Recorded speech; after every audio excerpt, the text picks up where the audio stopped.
So today I'm going to show you how I built the structure of the kitchen for Pam. I've used mainly pine for the sides and for the doors of the kitchen. So here you can see me cutting some 10mm pine. I've also used some plywood to separate the different sections of the kitchen and for the shelves. I of course sanded everything once I was done cutting, and I made sure that I was sanding properly the edges of the wood to give it a clean look. For the doors, I did drill 2 holes to allow the opening of the doors. And after I was done with all the cutting, I proceeded to give 2 coats of waterproof varnish to all of the wood pieces. So as I want to have 2 sliding doors opening, I needed some rails, so I decided to do this very simple rail by using some cladding that I had left and just some battens, I don't know how you call those, and I just glued them in. And I did 2, so there's going to be a back door and the front door. The front door, I wanted it to be free to leave the rails, because that's the door I'm going to use as a table too. So that's how it should work.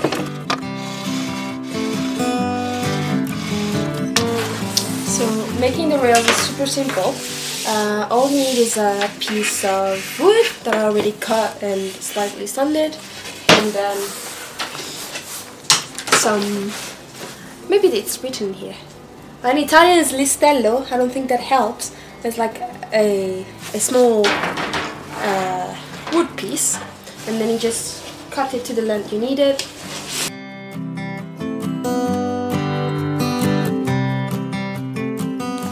And then you just need some wood glue and you can glue it in.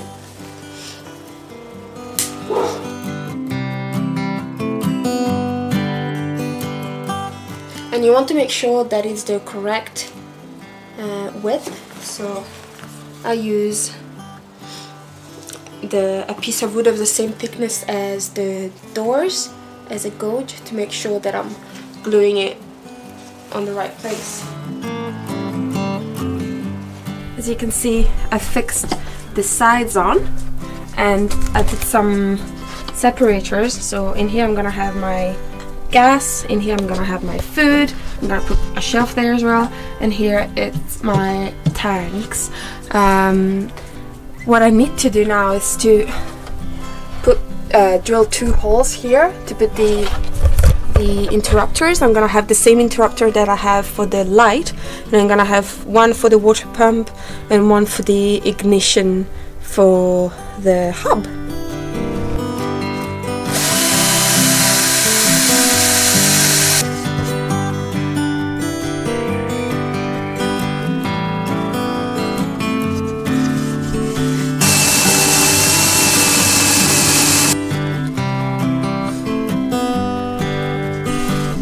Okay, so the holes came out okay, but note to self, you should always do that before you mount your wood, because it would be better to do it horizontal and with a piece of wood underneath to avoid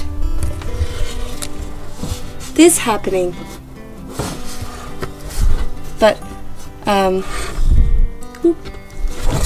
it's okay, it's on the back so you can't see it, so it's okay. It's like hiding the dirt under the carpet. The cables are ready to be connected, so I'm ready to put the top on. This is the kitchen worktop that I chose. It's from IKEA and it's £39. I'll put the links down below. It's not the lightest, but it is the cheapest, and I think it looks nice. And they also include those the strips that you can glue in or iron in, which is good because like a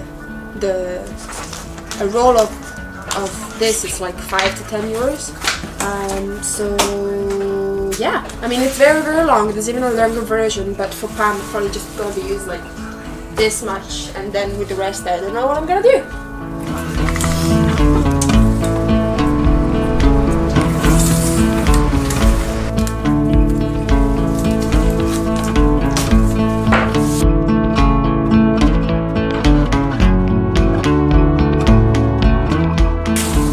As the back of the kitchen is not straight, I've made a little template with some cardboard of the curves on the back, so that I can report this on the worktop on the back and then do the right cut.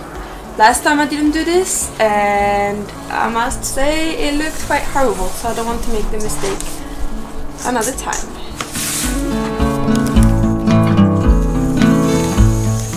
So once the perimeter of the worktop was cut, I've used the sink itself to make the template of the hole that's needed.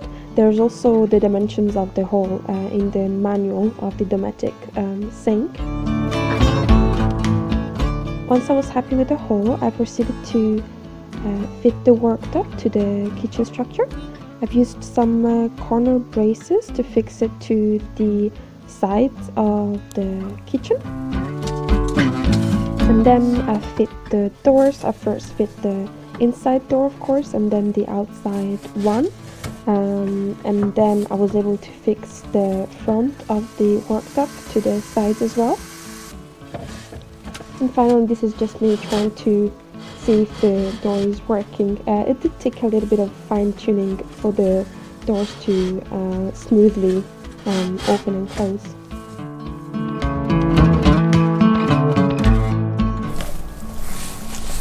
So the first thing you want to do is to stick this rubber band that comes with the hub, and it's it has already some glue on it, so you just need to take the little plastic thing off and then tape it on.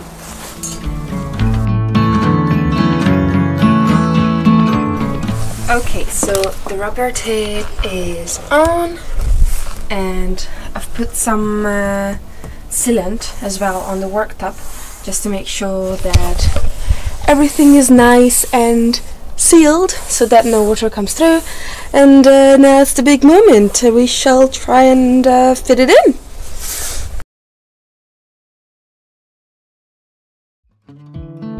Okay, so next it's gonna be fixing the screws that come with the hub, which are in here, and I'm gonna show you underneath what's there so you can understand what I mean. So now we're gonna screw in the screws, and I'm not sure if you'll be able to see, but you won't be able to see anything. But in here there's like some brackets that fit to the thickness of the worktop, and so by screwing in the screws you'll be able to fix the worktop, the hub, to the worktop.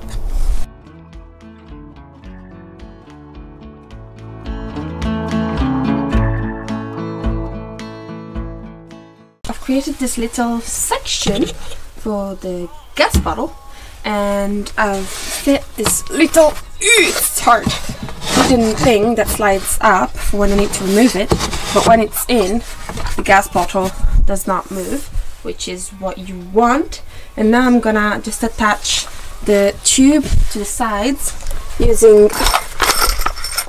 those tube fixing things, and then I'm gonna attach it to the top of the kitchen, over there, with a jiggly clip, which I can't find now.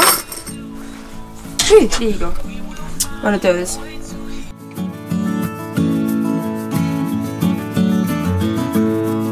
Okay, so the holders are in, the jiggly clips is fitted, and I also already fit the wires that go from the ignition to the battery there. I think I'm gonna make another video on the electrics, but basically they just come, ooh, it's about the time. They just come on the back here and go up to that switch, which is this one here, and then they go down to the battery under this piece of wood. So let's connect it and see if it works. Okay, let's try this thing. It works! Let's try the other one. Woohoo! Nice! Oh man, I'm so happy. The last tab I had, I didn't connect the ignition with it, which meant that every time that I had to switch it on, I needed a lighter, and I would never have one with me, and it was very, very annoying. So this is so cool. I'm so happy.